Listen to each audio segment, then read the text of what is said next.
That took a basic, a bit bland beat and made it into something groovy and cool.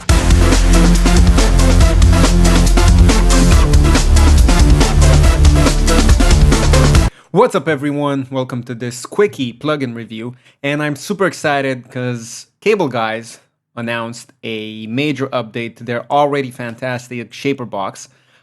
They came out a couple of days ago with ShaperBox 2, and it has quite a few new features that I want to go over just to show you how amazing this plugin is. And all of the various modules are amazing, but obviously as a package, it's just fantastic. It's a beast. So let's jump into Reaper and see some examples and go over the main things that they added in this version of the plugin. Every one of these modules has new functions. And in the case of Time Shaper, it's this fine preset here.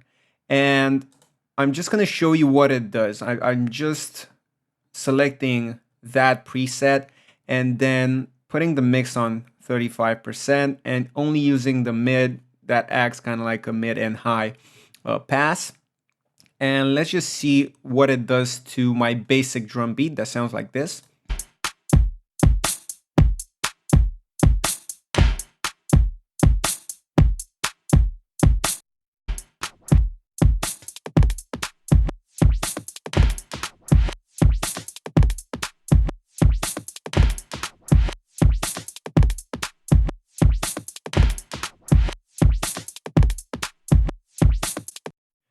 That took a basic, a bit bland beat and made it into something groovy and cool. And you could do this in the first incarnation of the plugin, but it's so much easier to just have it there at the end. Fine, just select one and it does the job for you. And speaking of these new waves, we also have different ways of drawing in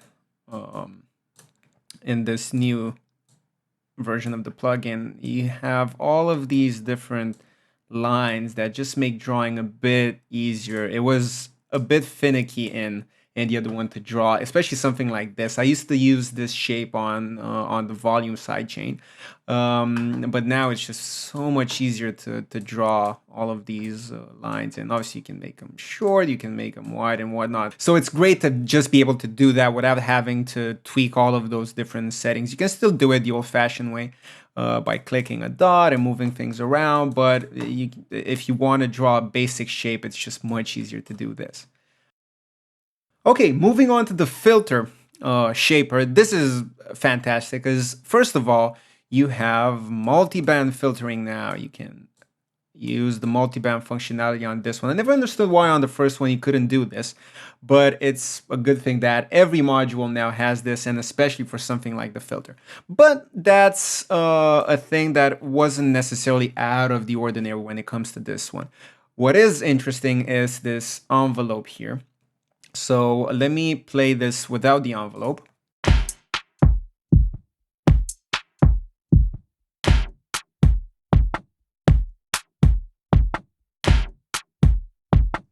So what it's doing is reacting only to a specified volume that you input through the threshold, and you also give it the amount of whatever you want it to do. In this case, it's the filter. You can also do it on the pan and on the width tools. And it's quite useful because as you saw at the beginning, I had it mixed in, and you can create some very interesting spikes in the sound that actually help with the groove. Instead of just having a filter go down, it reacts organically, dynamically to your input signal.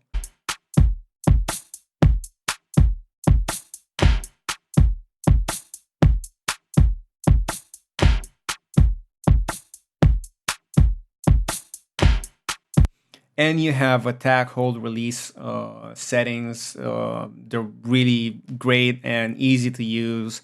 So I would experiment with these a lot. And as you can see here, I have the depth at ×8, so it exaggerates that filtering even more. Okay, so as for the panning tool, this has quite a few new features, and the best one is this Haas effect. And it's that psychoacoustic phenomenon that makes things sound wider, even though they're not, by just delaying the left and the right parts of the signal.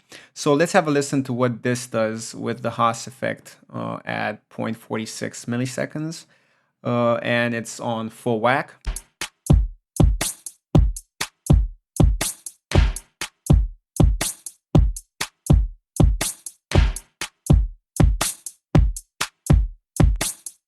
And you can hear it on the drums, but I think with something like this, if you have it on a mono lead that sounds like this, it'll make a bit more sense.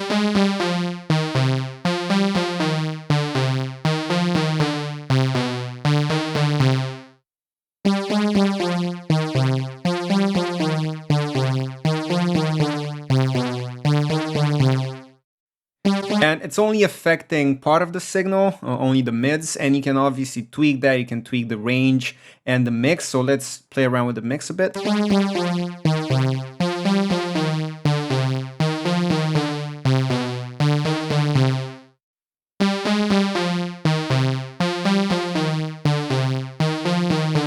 So you can see how interesting the sound becomes, how wide there's movement. So it's quite cool what you can do with this. And it also has the envelope, so it can react only to part of your signal. So let's have a listen to that on a drum.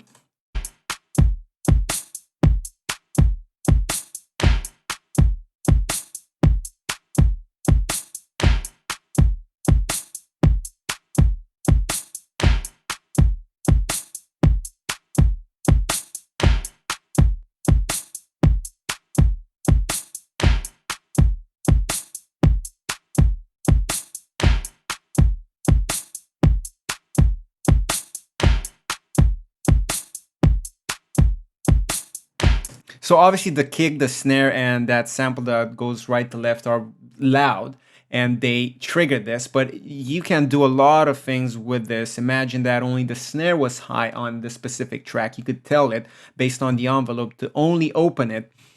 So obviously you can tell maybe a snare to go left and right when it hits hard. So you can do a lot of stuff with it thanks to that envelope follower. In terms of volume shaping, nothing too drastic has changed, but we do have a compressor instead of that envelope, which is quite cool. So let's have a listen to what it does on a drum. This is without again.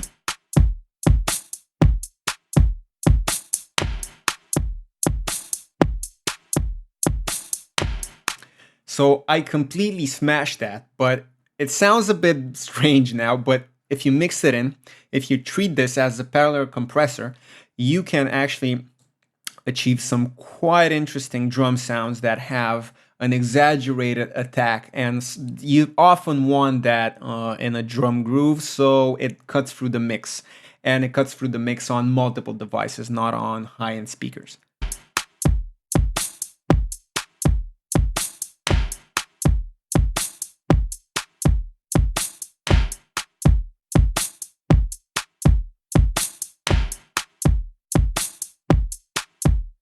And because you have the release so low, you get that room sound and you get more ambience, and it sounds a bit more real, if that makes any sense, because of that. So that's a fantastic addition to the volume tool.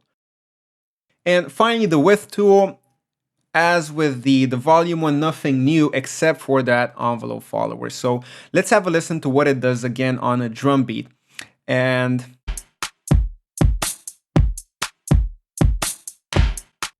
this one, I'm actually using the other way around. So instead of making it wide, it makes it narrow. So instead of making it more stereo, it makes it more mono whenever it hits. So listen to that sample that goes left to right, how focused it is now when I have the envelope engaged.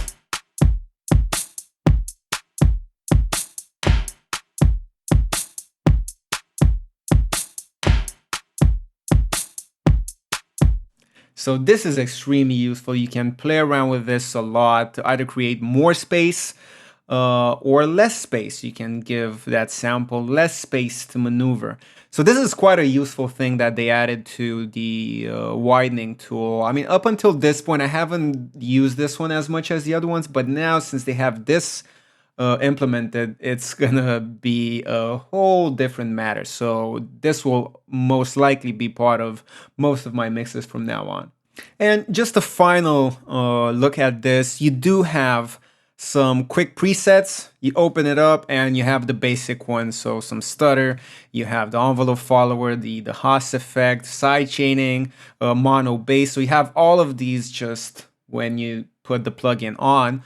It makes it easier to just go for something that you want to do. So obviously within all of these modules, you saw that we have a new way of visualizing everything. We have the oscilloscope that tells us exactly what's happening, and you can fine tune everything much better than in the previous incarnation.